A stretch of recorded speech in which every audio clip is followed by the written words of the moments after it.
Well, hello, everyone. Welcome to another episode of The Current, Real Talk on Real Topics. I'm excited to be here, as always, with Beau, and we've got another fun topic for you today. At least this is one I really love. Yeah. Today we're going to be talking about the rapture, which I know gets everybody excited, talking about the rapture. Yeah. I guess part of the reason we wanted to bring up this particular topic, I think, is because I don't know of any other issue or topic maybe that I think is as widespread in like misunderstanding as the rapture. Yeah. Here's what I mean. Growing up as a kid, I don't know if this was you, I thought like this was the Christian position. Like this isn't, there are undeniables in the Christian faith. There's the Trinity, there's the Incarnation, there's the rapture. Okay, like that. Yeah. That's how I felt about it. Was like this has been the Christian position to say there's this thing called the rapture coming. Then I got a little bit later in life when I found out there were Christians that didn't think that, and I was freaked out. I was questioning their salvation. Yep. All those things. And then I came to realize, okay, hold on. Not everybody thinks there's a rapture. What does that mean for so? And I had so many questions, and I think there's a lot of people like me who are in a place where they think, well, as Christians, we're just waiting for this Jesus to come suck us out of the sky, you know? Was that your experience growing up? Like, was this your background? I assume that all Christians thought that. Yeah. Was raised with this understanding that, Jesus will come back and we will all be, like you mentioned, sucked into the sky.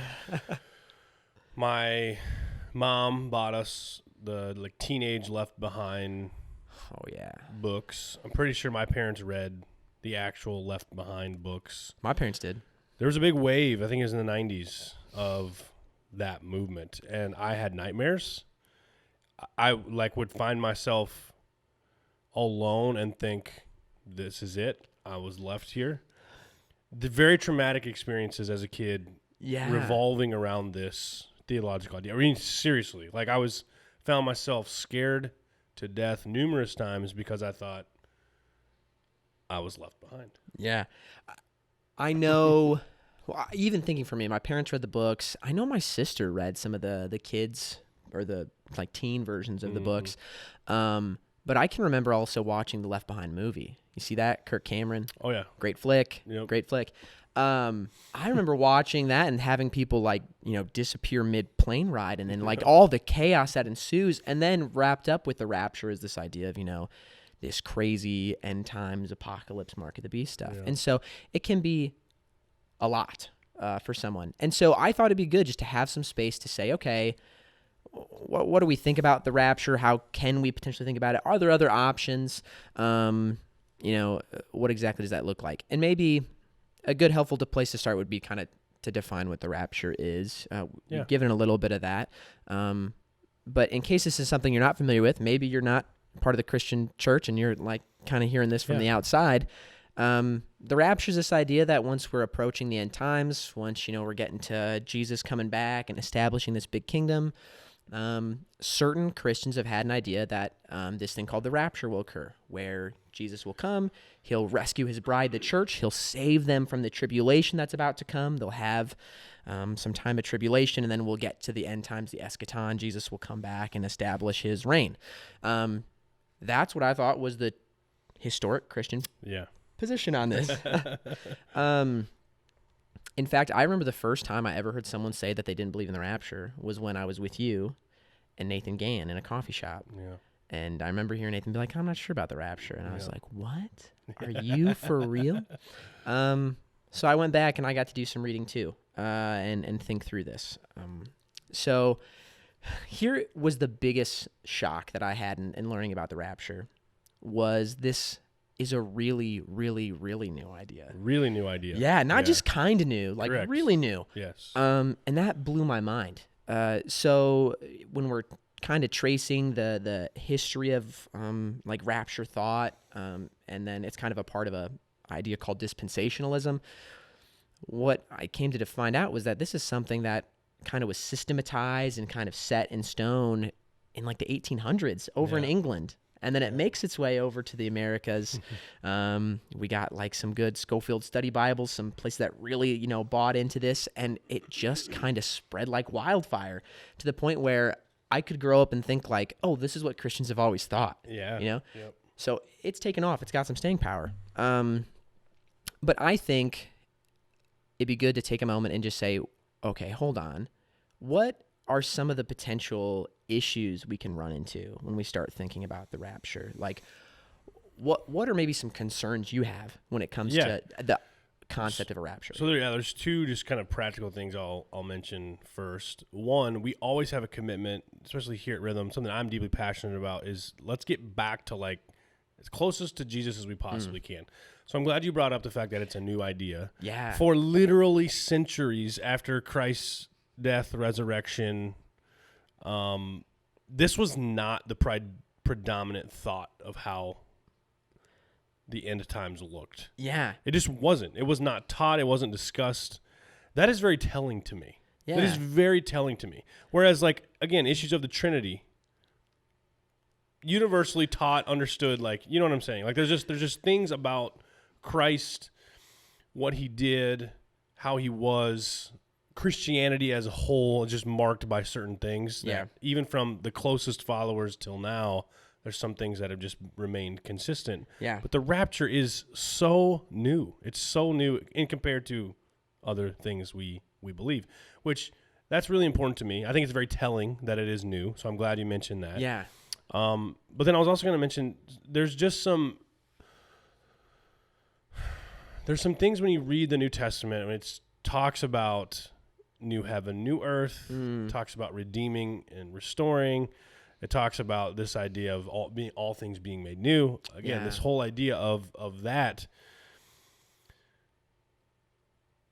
Why would the New Testament communicate this idea of restoration, how we're going to be a part of it? And Jesus tells his disciples, go and tell everyone there's a new kingdom. There's a new, like things are going to be different now.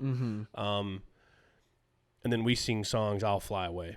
Yeah. Like, where's the disconnect there? Like, where do I see the New Testament and God saying the kingdom of God is at hand? It's at hand. Go and tell them the kingdom of God is at hand right now. Yeah. And then I grew up in church singing songs about getting out of here. Yeah. And so it gets to this idea of like escapist theology, where I can live like the devil, but by God, I'm saved.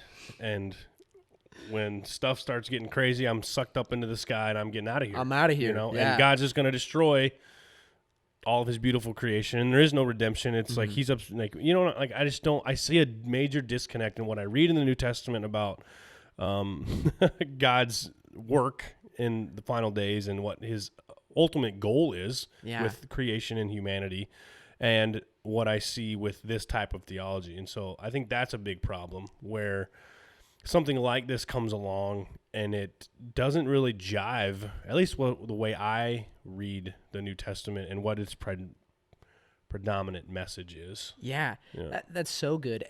And I think, you talked about looking at the earliest Christians. Yeah. Even sort of their understanding of the world and how they engage it is different. They had this belief that, we're here working for the good, like we are partnering with God to bring about this kingdom here, we're affecting this. And that story somehow got shifted to like, we're just trying to get saved, let's hope that's good, and like, let's get out of here before things get real bad. And there is this disconnect. We can have Christians who are, I love this phrase, like they're so heavenly minded, they're no earthly good. Where it's just like, oh, I'm just waiting for my pie in the sky, hallelujah. This thing's all going, to hell in a handbasket anyway, so I can't wait to get out of here. And I think you're so right. The New Testament flies in the face of that and says, no, we're a community that's here invested in this. We are working for its good. We're working for its flourishing. I guess that leads us to ask the question, okay, well, where do people get this idea then? It seems like the New Testament, we want to say, we're working here. Where's this idea of the rapture? And so I thought it'd be so good for the people listening to take some time to kind of look at the two main spots where this comes up. Anytime it is a biblical argument. I mean, you can, I understand why it became a thing. Yes. Yeah. It's not, it didn't come out of thin air. They thought they had some reasoning for it.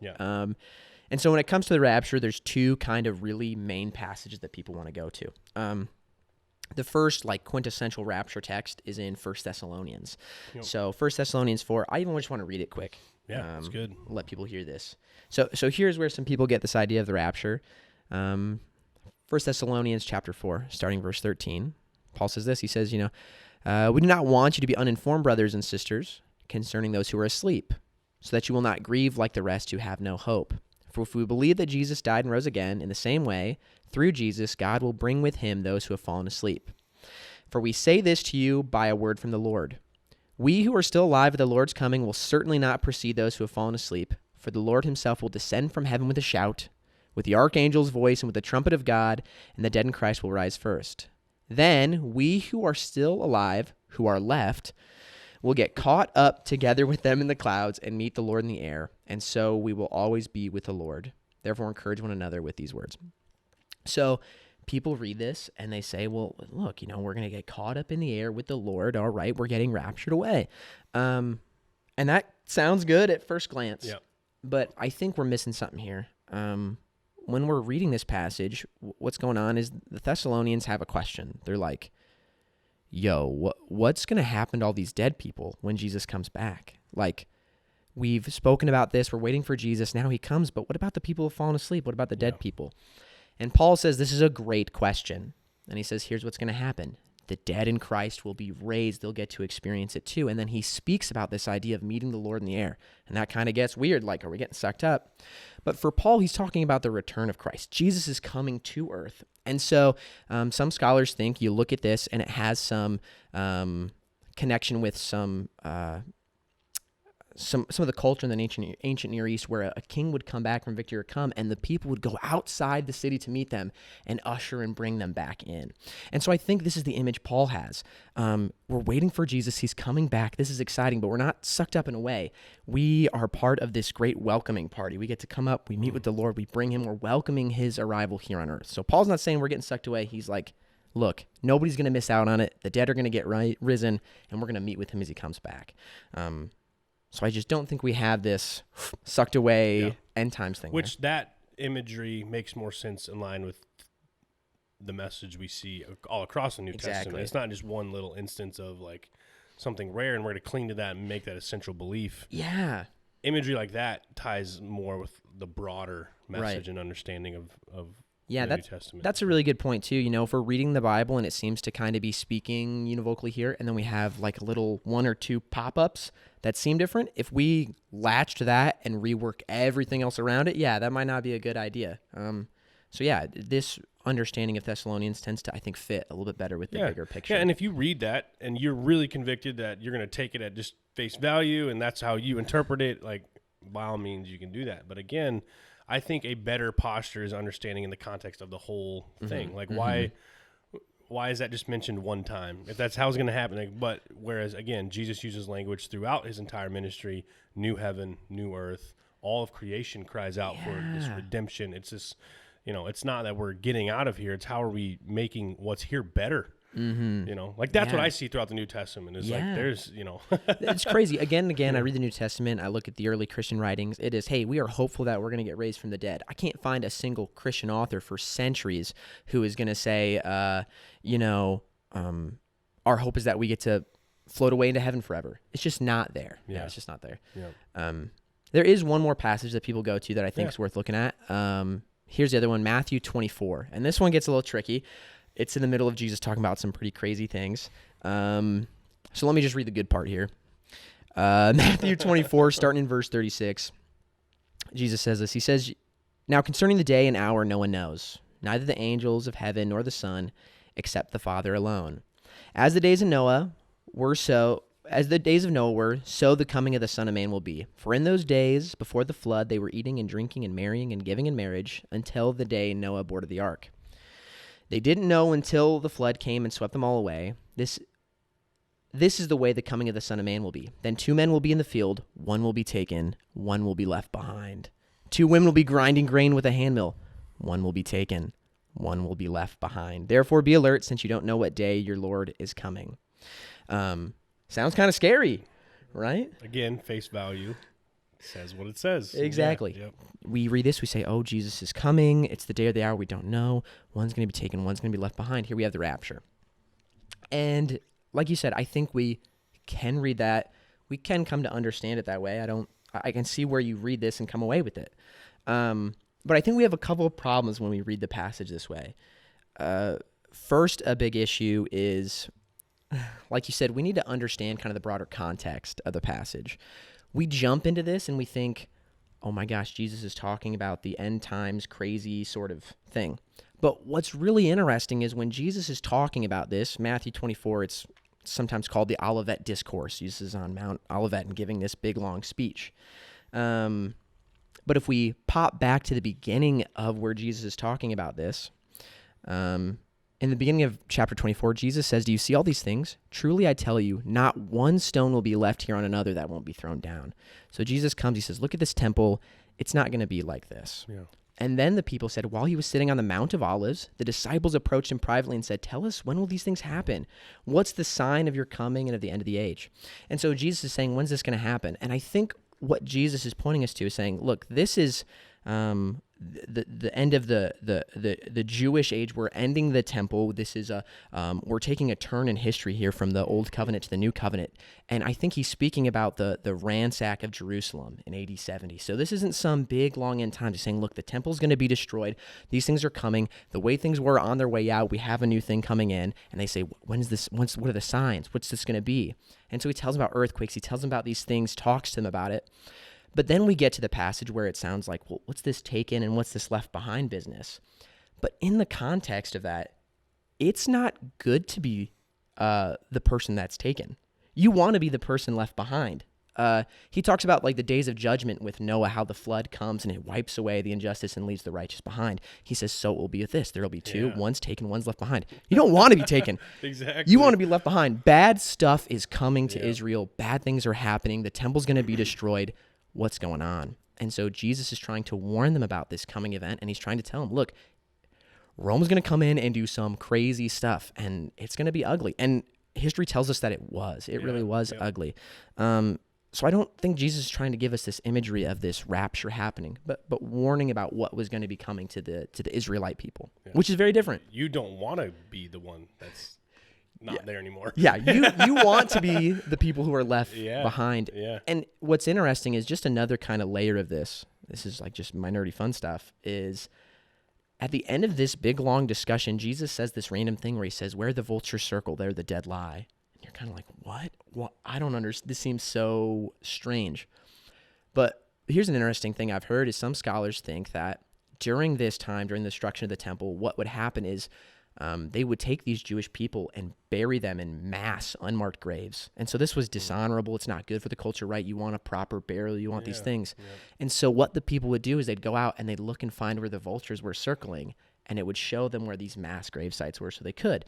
I think when I read this passage, when I read it in its context, when I try to understand it in its historical moment, I don't think Jesus is telling us we need to be hoping we get sucked out of the air. I think he's telling the nearest people, bad things are coming. Get ready. Yeah. And I just want to encourage those that are listening too, that this is not just a position that is unique to Rhythm, where I think all of the staff would probably say we're all on the same page here. We all just personally don't believe in the rapture, but there's a massive movement happening across the church that's getting back to this closest to Jesus. Like maybe there's something, like they're starting to press against that. And so it's not just us. That's what I say. This isn't just like Rhythm being weird or like us, taking a unique stance just for taking a unique stance. There's like a movement right now where people are actually coming to their senses. I would argue that, okay, this has done some really damaging things to the church, to people's lives. They are scarred by this. Like it's a, and I'm really grateful for that. And, so again, I just wanted to encourage you and say, do the research. Like there, again, this isn't just us, I think we can have this reputation sometimes of being like the church that's like a little different and like, but this is not us just being a little different. No. There are things we see all throughout the text that have been positions of the church, or at least like the way we grew up, like evangelical Christianity, that since we've been able to study the Bible better and have a better idea of culture and context, there are just some things that don't make sense. Again, like I think the church would universally agree that slavery is wrong. But again, for the longest time, we defended it with the scriptures. And so there are things in the scriptures that seem cut and dry, seem clear, but as you understand it deeper and better, it's not the case. Yeah. It's not, and maybe it's not so clear. Maybe it's not just like, again, just read it and this is what it means. There's something different going on, and that's okay. That is okay. That is okay. Yeah. Absolutely. And I think to the people who think like, oh, you're a little different for not believing the rapture, historically and even universally today, That's right. they're a little different. That's right. And that's okay. I'm not saying you can't be a Christian and think there's a rapture. I've become convinced I don't think that's the best position. And again, you can hold to it. But I'd encourage people, and this is what I love about this podcast, is to have us come and say, okay, let us rethink, let us re-examine, let's, have conversations that feel off topic or, off limits is the word I'm looking for. No, we can sit here and say, I'm not too sure about the rapture, and that's okay. Yeah. I just, again, my hope is that those that are listening, those that are watching, you'd understand we're not just being, like ruffling feathers just to ruffle feathers. This is a deep conviction that we all have. But at the same time, I know the damage it did to me, and that's why I'm so passionate about people understanding, because that may be you. Like you may have grown up just fearful and frightened, and like that's the last thing God wants when you talk about end times. Like I don't think God would want us to be scared about anything. Like I think, like we should have hope in something new, something different, something that Jesus is ushering in, not this frightened like, oh my gosh, my parents are gone, I had those moments where I was just like deeply terrified and it just caused some trauma. And honestly led me to times in my life question my faith. Like, oh gosh, like why is this so scary? Like why do I believe in something that's just so awful? Like, so things like that, I think it just did a lot of damage. And so, I just want to keep that perspective. This isn't, it can become like, oh, this theological issue stuff, but no, but again, people are attached to this. I mean, I have had conversations in the last couple of weeks with, people who are part of the church who have called up and been like, oh my gosh, things are crazy in the world. Are we at the end times? Oh my gosh, the rapture. And it's been a chance for me to talk and say, hey, we can understand and look at this differently as Christians. I don't think we need to be fearsome and worried that we're going to get passed over. And, for some people, this is a deep sense of relief. And so, I would encourage people to go back, reconsider these things, go read those passages, do some Google searches. There's lots of information available for people to wade through and to make, to form their own opinion. Yep. I'm glad you said, though, that like people that hold the rapture, that is the minority. You're in the minority of the church globally and historically. Correct. That is the minority position, just so you're aware. Yeah. That's not just a claim, or that is fact. That is the minority position.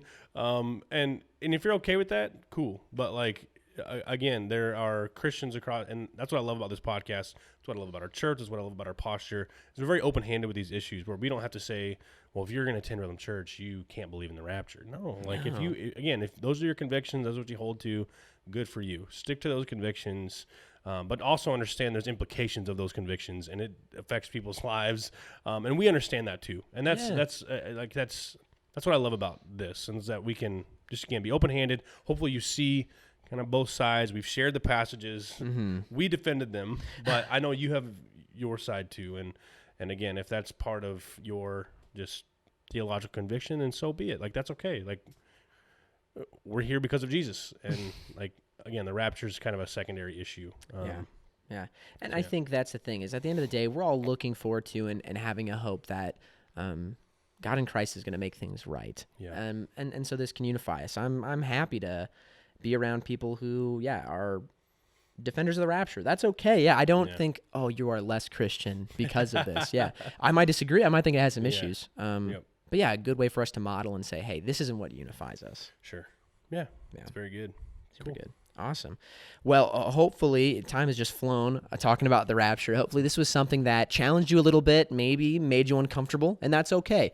It's okay for us to get outside of our comfort zones a little bit. So I'd encourage you, again, to keep thinking about these things. Reach out to us if you have questions. I'd love to. Yeah, we can continue the conversation, too. I know it's hard to really engage sometimes in this amount of time. But exactly. Yeah. But we want to keep that going. So let us know, reach out. And while you're doing that, take a moment, like, subscribe, all the good podcast stuff. It helps us out so much.